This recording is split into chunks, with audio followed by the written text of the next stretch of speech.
Hello friends, how are you all? Welcome to my channel education planet. आज मैं आपको chapter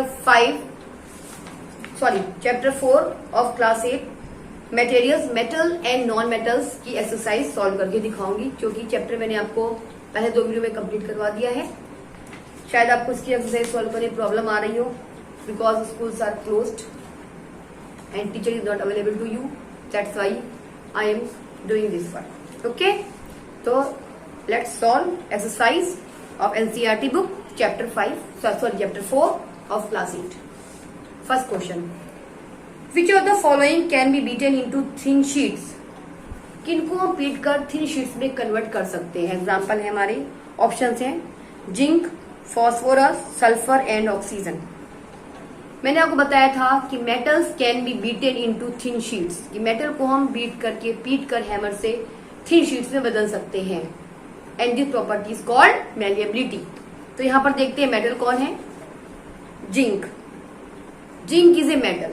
other 3 phosphorus, sulphur and oxygen, these are non metal. So zinc can be beaten into thin sheets. Question number 2 है, which of the following statement is correct? First option है हमारा all metals are ductile. सही metals ductile होते हैं। क्या ये true है? All metals are ductile? No, all metals are not. जैसे कि mercury is a liquid. Gallium, it is also liquid at room temperature, it is also not ductile. So all metals are not ductile, this is false. Second है all non metals are ductile. ये तो बिल्कुल ही false है, because non metals are not ductile. Non metal ductile नहीं होते हैं। Third है जनरली मेटल्स आर डक्टाइल। ये सही है। जनरली का मतलब जनरली, ज्यादातर मेटल्स डक्टाइल होते हैं, ये सही है।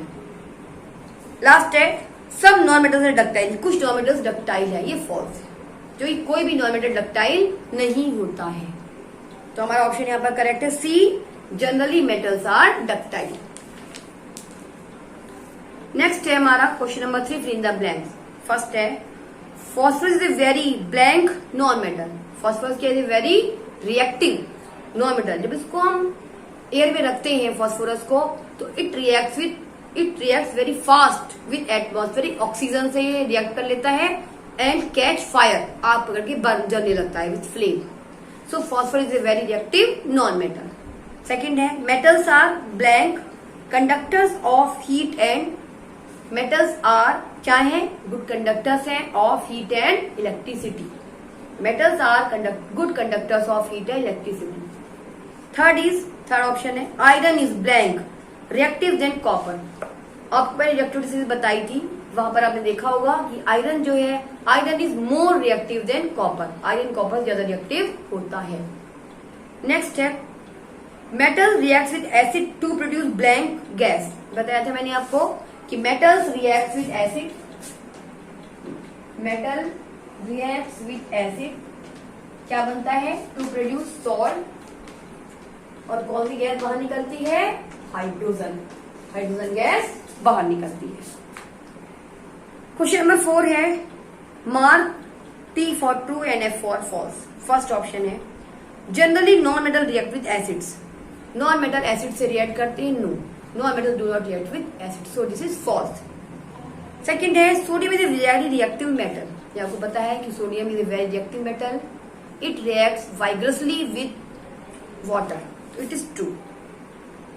कॉपर थर्ड है copper displaces zinc from zinc sulphate solution. Copper जो है डिस्प्लेस कर सकता है जिंक को जिंक सल्फेट सोल्यूशन से। कॉपर जिंक सल्फेट से जिंक को डिस्प्लेस कर सकता है? नो, नहीं कर सकता। No reaction. क्यों नहीं कर सकता? Because copper is less reactive than zinc, so copper can not displace zinc from zinc sulphate solution.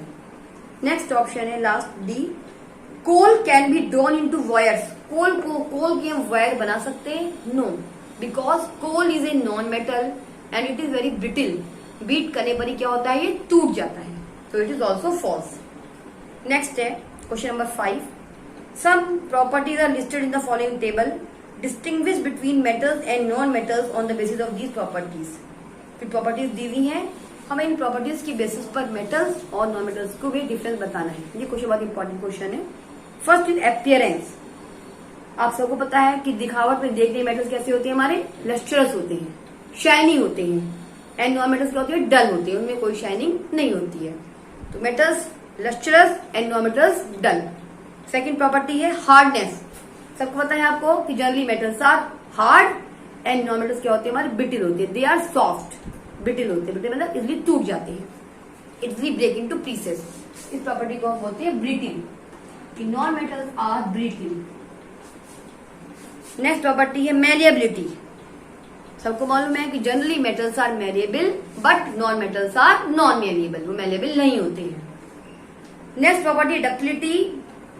Generally metals are ductile but non metals are not ductile. Heat conduction.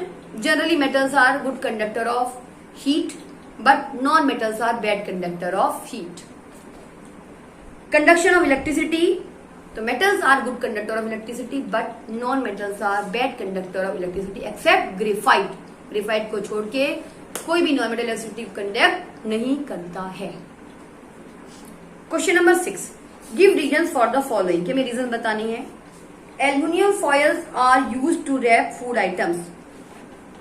Food items को wrap करने के लिए हम aluminium foil का use करते हैं। आप सबने देखा होगा, सबके घरों में होते हैं एल्यूमिनियम फॉयल। क्यों? Because aluminium is a metal and it is malleable. Malleable होता है, एल्यूमिनियम को बीट करके इसकी थिन शीट्स बना सकते हैं। Okay, so it is used to make wrap food items because aluminium metal is malleable. It is malleable होता है, it is metal and it is malleable and it also do not react with food item से भी जल्दी react ये नहीं करता है। B है immersion rods for heating liquid are made up of metallic substances. जो इमर्शन रॉड होती है, जो मेटल की बनी हुई होती है, इसका यूज हम करते हैं पानी वाटर को हीट करने के लिए, गर्म करने के लिए करते हैं। तो मेटल्स की बनी हुई क्यों होती है? Because metal is a good conductor of heat. Metal जो हीट का गुड कंडक्टर होता है, हीट एंड इलेक्ट्रिसिटी दोनों की होती है। तो metal is a good conductor of heat and electricity. Next, copper can not displace zinc from its salt solution. यही वाला क्वेश्चन सेम आ गया कि कॉपर जो है जिंक को इसके सोल्यूशन में डिस्प्लेस नहीं कर सकता। क्यों नहीं कर सकता?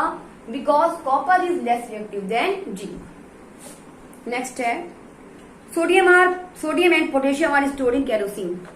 सोडियम एंड पोटेशियम को हम केरोसिन में स्टोर करके रखते हैं। क्यों करते हैं? Because sodium and potassium both react very vigorously with moisture. ये मॉइस्चर से, वाटर से बहुत जल्दी रिएक्शन कर लेते हैं एंड बर्स्ट इनटू फ्लेम। वहां पर फॉर्म कैच फायर, फायर पकड़ लेते हैं और फ्लेम के साथ जलने लगते हैं। So both are stored in kerosene because they do not react with kerosene. वो केरोसिन से रिएक्ट नहीं करते हैं। क्वेश्चन नंबर 7 है can you store lemon pickle in an aluminium metal utensil explain. क्या हम लेमन नींबू के अचार को एल्यूमिनियम के बर्तन में रख सकते हैं? नहीं रख सकते, because lemon contains citric acid. Lemon में क्या होता है? एसिड होता है and acid react with metal. Acid metal से रिएक्ट करता है और क्या बनाता है?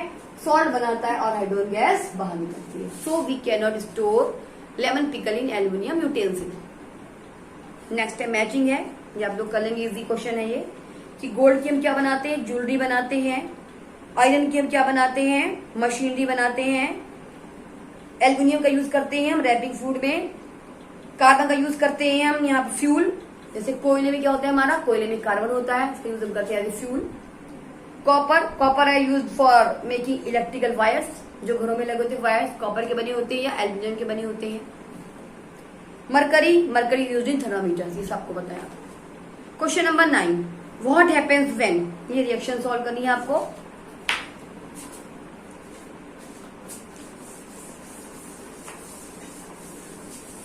What happens when dilute sulfuric acid is poured on a copper plate? Copper plate के ऊपर हम डाइल्यूट सल्फ्यूरिक एसिड को डालते हैं।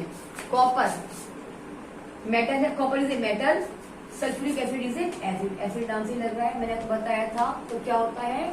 When metal reacts with N acid क्या बनता है? सॉल्ट बनता है। क्या सॉल्ट बनेगा हमारा? कॉपर सल्फेट CuSO4 और हाइड्रोजन गैस बाहर निकली। तो आपको लिख देना है then copper sulphate is form, ये रिएक्शन लिख दी है साथ में, and hydrogen gas is evolve. B है iron nails are placed in copper sulphate solution. Iron nails को हम कहाँ रखते हैं? कॉपर सल्फेट सोल्यूशन में। तो आयरन कॉपर से ज्यादा रिएक्टिव है, कॉपर को डिस्प्लेस कर देगा ये और खुद जाकर वहां पर रुक जाएगा और कॉपर को ये फ्री कर देगा। तो क्या बनता है हमारा? Iron sulphate.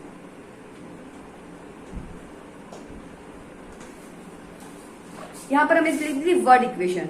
वर्ड इक्वेशन आप देख सकते हैं, copper plus sulphuric acid is equal to copper sulphate plus hydrogen.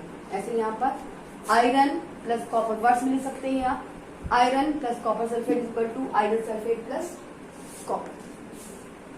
Question number 10 है Saloni took a piece of burning charcoal. Charcoal मतलब कोयला, और कोयले में क्या होता है? कार्बन होता है। And collected the gas evolved in a test tube. Saloni ने एक चारकोल का जलता हुआ टुकड़ा लिया। चारकोल का मतलब वो हमारा कार्बन, कार्बन मतलब वो हमारा कोल। जब भी कोई सब्सटेंस बर्न होता है तो कौन सी गैस चाहिए होती है? ऑक्सीजन। जब वो बर्न होगा कोयला तो क्या बनाएगा वो? It will make carbon dioxide. Okay, carbon dioxide. First option इसका है, फर्स्ट क्वेश्चन है ए पार्ट इसका। A part how will she find the nature of the gas. Second part है write down word equation of all the reactions taking place in this process. इस process में जो भी reaction हुई उसको हमें लिखना है। तो जब भी चारकोल बर्न करेगा तो क्या बनाएगा? कार्बन डाइऑक्साइड गैस बनाएगा। Then we will dissolve carbon dioxide gas in water. तो हमारा बनेगा H2CO3। H2CO3 is carbonic acid, carbonic acid. ठीक, अब क्या करेंगे हम? इसमें हम इस सोल्यूशन में हम लिटमस पेपर डालेंगे। तो हम क्या देखते हैं कि this solution turns blue litmus paper two red. इसका मतलब क्या हुआ कि इस गैस की नेचर क्या है? This gas is acidic in nature because it turns blue litmus paper red. Okay, question solve हो गया। नेक्स्ट है question number 11। One day Rita went to a jeweler shop with her mother. Her mother gave an old gold jewelry to the goldsmith to polish. Next day when they bought the jewelry back, they found that there was a slight loss in the weight. Can you suggest a reason for the loss in weight? Rita अपनी mummy के साथ jewellers की shop पर जाती है। उसकी mummy jewellers को, Goldsmith को, सुनार को अपनी एक पुरानी ज्वेलरी पॉलिश करने के लिए देती है। नेक्स्ट डे जब वो ज्वेलरी वापस लेने आते हैं तो वो क्या देखते हैं कि उनकी जो ज्वेलरी थी उसका वेट कुछ कम हो गया है। तो उन्होंने इसका रीजन पूछा है कि इसका रीजन क्या हो सकता है, ज्वेलरी का वेट कम क्या हो गया, क्यों हो गया। तो इसका रीजन मैं आपको बताती हूँ। ज्वेलर ने क्या काम किया? ज्वेलर ने उसकी ज्वेलरी को एक मिक्सचर में डाल के वॉश किया। वो मिक्सचर होता है हमारा एक्वा रेजिया। एक्वा रेजिया जो है हमारा बहुत ही स्ट्रॉन्ग मिक्सचर है। इसके अंदर मेटल्स को भी हम डिसॉल्व कर सकते हैं। कैसे बनता है ये? Aqua regia is a mixture of concentrate HCl plus concentrated nitric acid HNO3। This is hydrochloric acid, आपको पता है तो अच्छे से। And this is nitric acid, nitric acid HNO3। इसको हमने आपस में मिक्स कर लिया। इसके हमने 3 पार्ट लिए हैं, हमने 3 पार्ट हमने इसके ले लिए हैं और 1 पार्ट हमने इसका लिया है। 1 पार्ट हमने इसका लिया है, इसका मिक्स कर लिया आपस में। तो हमारा क्या बन जाता है? Aqua regia. इस मिक्सचर में डाल के गोल्डस्मिथ उसकी ज्वेलरी को वॉश किया। डालने से क्या हुआ? जो ज्वेलरी थी उसकी जो ऊपर की आउटर लेयर थी जो कि डल हो गई थी, जो डल हो गई थी वो उसके अंदर मिक्सचर में ही घुल जाती है, डिसॉल्व हो जाती है। और जो अंदर की जो इनर लेयर थी जो शाइनी थी वो हमको दिखाई देने लगती है। इससे क्या होता है? हमारी ज्वेलरी लगती बिल्कुल नई हो गई है लेकिन उसके वेट में कुछ कमी आ जाती है। तो ज्वेलर ने क्या काम किया? उसने उस ज्वेलरी को इस मिक्सचर से क्लीन किया होगा, जिससे उसकी आउटर लेयर उस सोल्यूशन में डिजोल्व हो गई और जो इनर लेयर जो शाइनी थी वो हमको दिखाई देने लगी।